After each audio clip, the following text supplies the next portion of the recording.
Hera. Pound the wall. It's been a minute, y'all. Welcome back to Pound the Walk podcast, baby. Off-season edition, yeah, man. The mock, pound the mock, Yeah. pound the mock. Pound the mock. Hell yeah, let's shake the rust off, Tuna man. mock. I'm happy to be here. If anyone else is like us football lovers, like me and my brother here, you get excited about the draft, man. You get excited even during the off-season. Football season never ends, and there's been some moves or Never ends, man. lack thereof, So I guess that's why we're here today, man. We're going to be talking about the off-season moves that's already happened, free agency, draft, maybe post-draft stuff. Just wanted to keep on trucking, We missed y'all. We missed you guys. We missed y'all. We had to come back for a little bit and Hell yeah. just kind of show our ugly faces. And we got some new merchandise, if you couldn't see. We had some off-season transactions ourselves. We got T-shirts. We have jerseys. We got jerseys. Dude. We got jerseys. Dude. It's all from all those parlays we hit. We were able to make some business We purchases. pretty much, started a whole clothing line from all those parlays. Dude, and the dogs barked already. I don't know if you guys The heard. dogs are back. Oh man, we're back full circle, man. This is full swing of things. But yeah, let's get into it, man. We had the Colts had an average off season where we just don't make any moves. But I'll let you jump in. Yeah, I mean, man. What are the Chargers? I was just about to say kind of the same thing. That's why I was saying lack thereof. I guess I'm not surprised ultimately. We were very slow movements in free agency. I mean, we try to retain a lot of guys. I guess I'll start with defense because, of course our defense was the best points scored allowed in the whole league last year. We were very good with a lackluster roster, I'd say. But we retained a lot of guys. Not many moves in defense. We lost Poona Ford, but we signed I think it was Deshaun Hand and Naquan Jones. That's who it is. So it's just gonna be another in those trenches guys that rotate. Obviously we lost Joey Bosa. Let him go. Cut ties with him for big money moves. We still got a lot of cap. But like I said, we haven't really made too many crazy moves, and I'm not surprised. I'm not that mad about it. But then offensively, that is where some of the moves happen. Obviously, J.K. Dobbins still hasn't been re-signed, hasn't been signed anywhere. Maybe post-draft type move will happen there. But we got Najee Harris, who I guess you could say is a polarizing back. Some people say he's trash, other people say that's ridiculous. You give him a good line, in my opinion. The stats don't lie. He's a 1,000-yard rusher every season. He's there. He's durable. It's kind of perfect for our offense, so I'm not surprised with that. No movement really yet in the receiver room. Obviously, we got Mike Will back on a discount. Cut ties with him and saved almost 20 mil or plus. And then a year later, after a pretty bad season, he admitted himself. We got him back on a very cheap deal. And we need an ex-receiver. I believe in Mike Williams, but you can't deny the fact that he hasn't produced in 2 years and he gets injured all the time.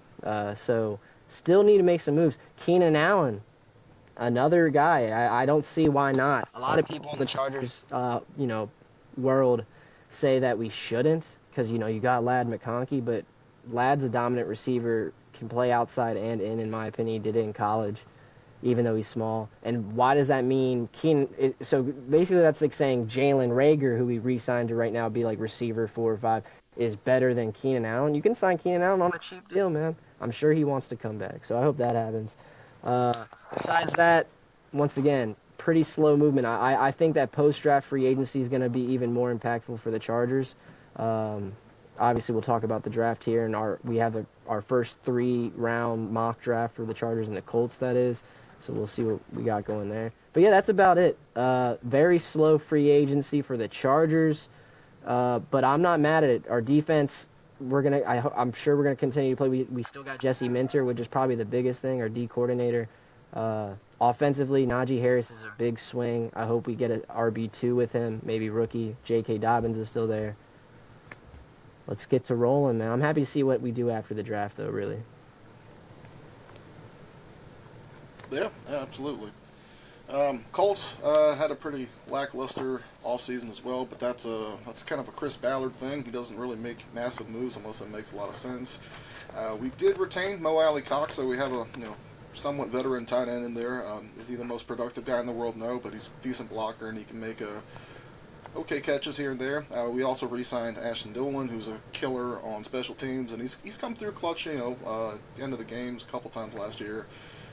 Re-signed Danny Pinner and Wesley French, so we kept a couple of guys at the line, but big losses. We lost Mark Lewinsky to the free agency. We also lost Ryan Kelly and Will Fries to Minnesota. So I mean the Vikings, I guess they're trying to have another repeat of a solid season they had last year. They stole two of our guys, but it is what it is. We also lost EJ Speed. He was a solid tackler on defense, so hopefully we can make that up here during the draft or at least post-draft. But yeah, we had a couple of cool signings. Cameron Bynum, I think we got him from Solid. Minnesota. Yeah. Corey Ballantyne from Green Bay. Shardavius Ward from the San Francisco 49ers.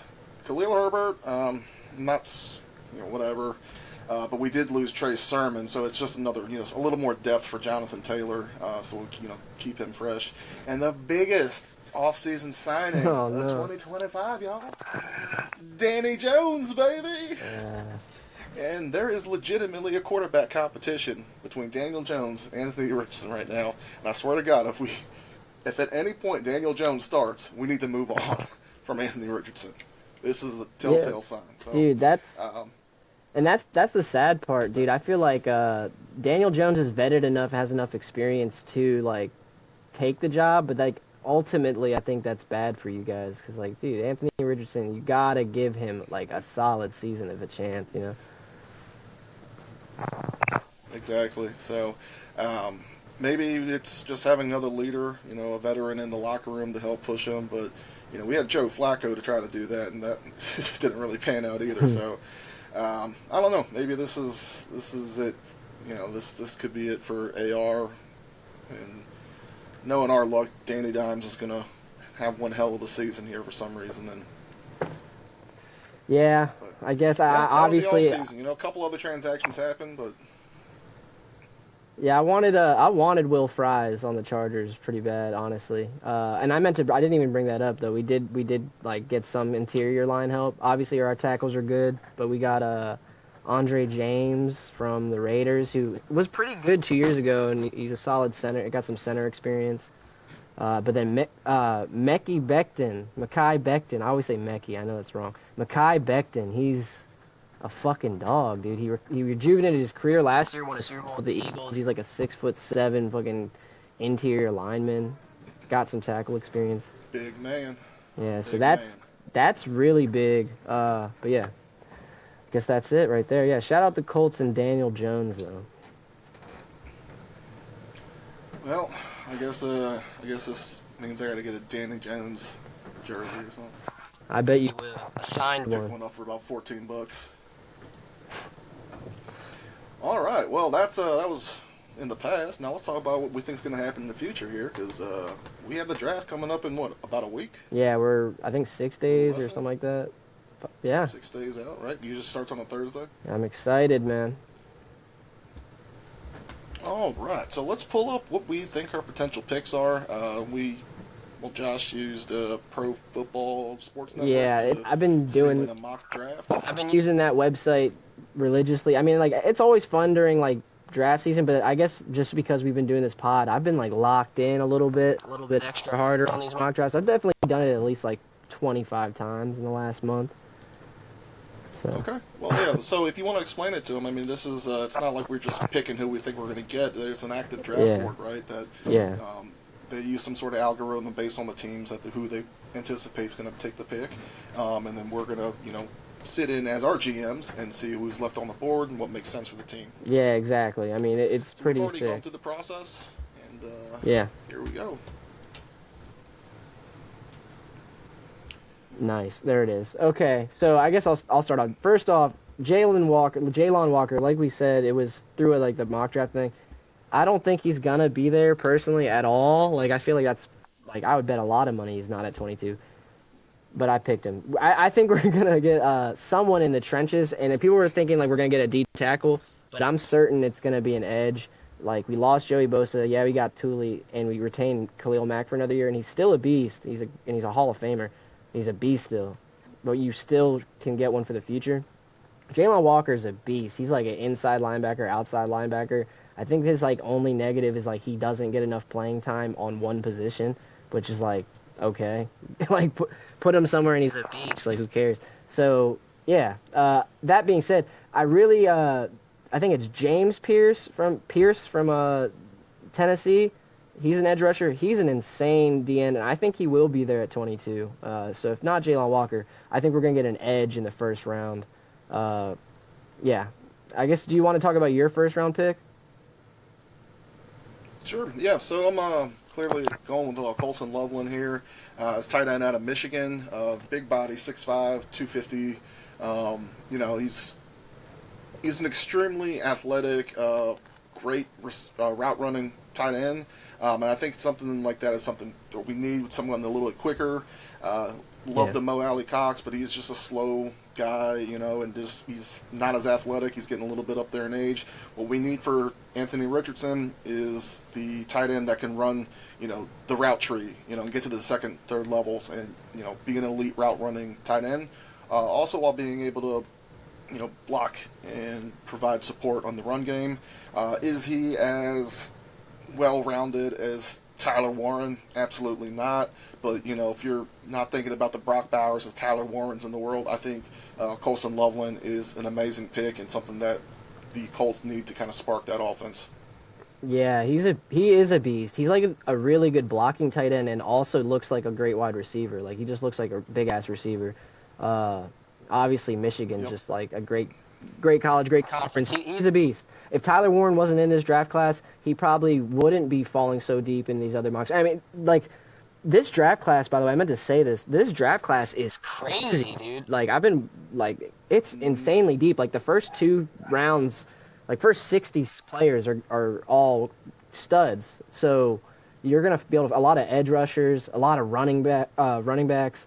I think the receiving class is a little but yeah, Colson Loveland. If he's I would love the Chargers to have him, especially with Jim Harbaugh. But he's not. Yeah, I'd be surprised if he falls lower, like really low like that. So yeah, 14 Colson Loveland. That's a solid pick. My number 2 draft pick is Quinshawn Judkins, one of the 2 running backs from Ohio State. He's like a fucking truck, really fast, great athlete. Once again, Ohio State, great college, great conference, and he produced. Him and Travion Henderson like were insane. You watch their highlight tapes, junior and senior year, they're beasts.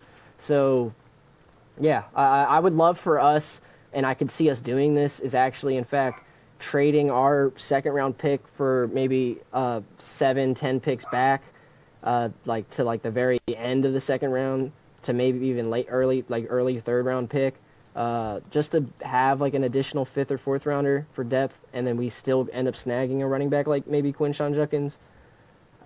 I don't know though. Like running backs are gonna start getting grabbed quick. Like obviously, Gentry's gonna go early and then like super early, and then Marion Hampton. I feel like he could fall in second, but just gonna go running back, running back, running back at that point. People are gonna get scared. So I think we snag Judkins. He's a beast.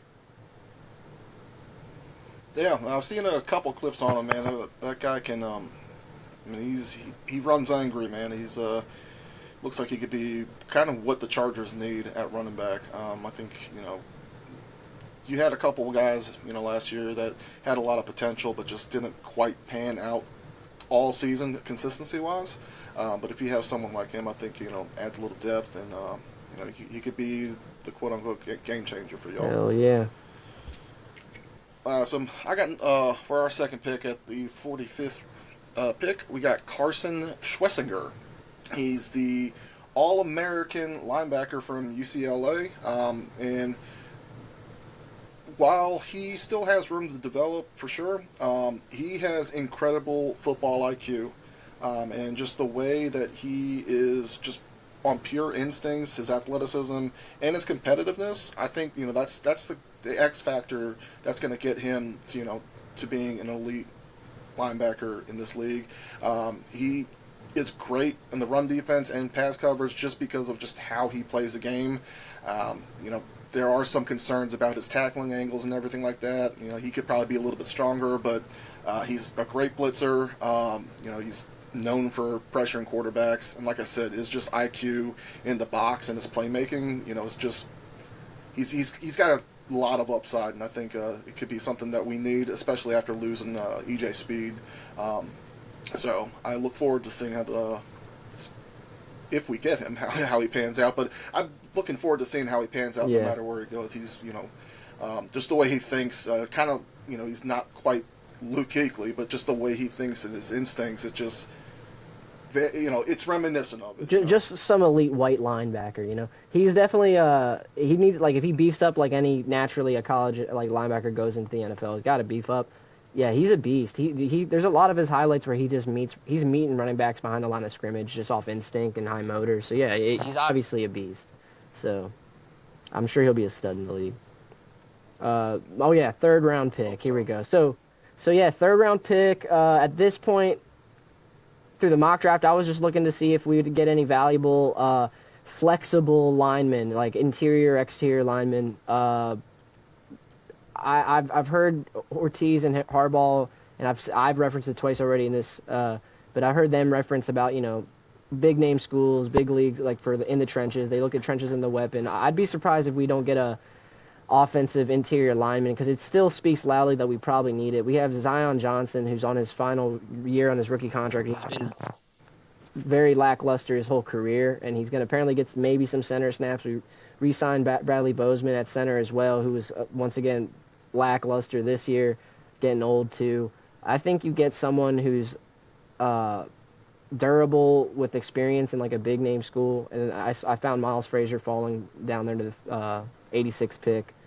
I think he's like a 3-year starter, and he's like 6'5", big body, like a little stiff, but great run blocking, great pass blocking especially too though. And then yeah, I just got an LSU lineman, and I guess you did as well. Yeah, so there are a lot of teams are looking for a lineman this year. It looks like there's been a lot of moves, and I don't think that there were too many, at least from what I saw in this draft, too many, elite level linemen. So I'm glad we got to, fall on a couple here, in the third round. So I went with Emory Jones from LSU. He's the 6'5", 315 offensive tackle. He's a massive dude. He's got elite size and strength. His power is unreal. He's just an aggressive lineman. So I think as a pass blocker, he's solid. He loves to fire off the ball. So as a run blocker, you give him a little space to get moving, he's going to knock your ass over. Some concerns, he kind of overplays, so it's a balance issue. But naturally, you're going to come in working with NFL caliber line coaches, and hopefully they get that corrected. And that's what's going to hopefully get him to be the stud that we think that he's going to be. But he's just a strong, mean, powerful guy, and I think that's something that the Colts O-line needs, especially after losing Fries, Kelly. Yeah, you and us both. Same with tight ends too. Big Q coming down. Yeah, I was about to say, like, the Colts and the Chargers definitely have like similar needs coming into this draft actually too, and tight end especially. And I meant to say that as well. Like, if we did manage to find a good way to trade the 55th pick and like somehow add value at the end of the early third round pick, I would love for us to get Harold Fannin, dude. He's a beast tight end. He's from Bowling Green. He's like undersized tight end, but he's like a great receiving tight end, which doesn't really speak loudly for our type of mentality in our offense. Like, we definitely want blocking tight ends, but we definitely need tight ends, period, and we got to snag one somewhere in the draft. I just feel like after the third round, they really fall. There are a lot of boring ones after that. Yeah, there's a ton of studs, I think, through the first 2 rounds, but after the third round, they're absolutely still solid players. I don't think that, maybe not fit the Colts or even the Chargers' needs. But anything that I feel like that either of us need after the second round really starts to kind of dwindle a bit. Yeah, there's like, I'm trying to remember the other ones, like Gunnar Helm and the dude from Notre Dame is pretty solid as a receiver, but the Gunnar Helm and some other ones I'm trying to name off, they're very like stick tight ends. Like they're running hooks. You just don't see them making plays downfield, finding like soft zones, getting open. I don't know, but once again, this draft is insanely rich in like a lot of areas. Though I'm sure you're gonna find stud DBs, stud safeties falling to the third, fourth round. I believe there's gonna be just a lot of. I feel like there's gonna be a lot of good players coming into this draft. Like after a few years from now, we'll look back at it. In my opinion, I really think that's the case. No, there we go. So is that it already? We got our mock draft, 3-round mock draft. I guess we'll obviously reflect on it. I don't know what the next episode will be, but we'll reflect on it and see if we got anything right. I'm sure out of my 25 or 27 mock drafts I've done so far, I got one thing right, hopefully. Just like our parlays. I was gonna say, if they're anything like our parlays, we're gonna get the studs we want, man. I'm excited. Hopefully, the Colts pick up a center in the 5th round or something like that. Someone that can kind of develop into the next Brian Kelly or Jason Kelsey, you think someone that's overlooked. You think Shador Sanders is gonna go to the 9th to the Saints? 9th pick to the Saints?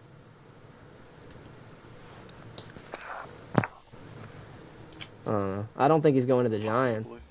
I don't think he's gonna go to the Browns. I don't know. I think he goes 9 to the Saints. Gentry's got to go to the Raiders. The Raiders got to get Gentry, which will piss me off. There's a lot of studs, man. I guess the only thing I'll add to that is that Tetora, the Tetora dude, the receiver from Arizona. I'd say he's not gonna be good, or he's not gonna be as great as people say. That's my opinion. Leave it on that. Well, hopefully the Chiefs don't pick him up and make you eat those words twice a year.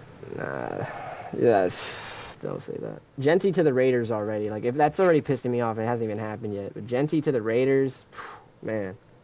All right.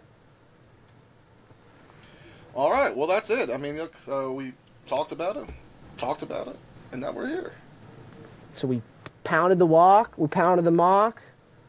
Now it's pounded.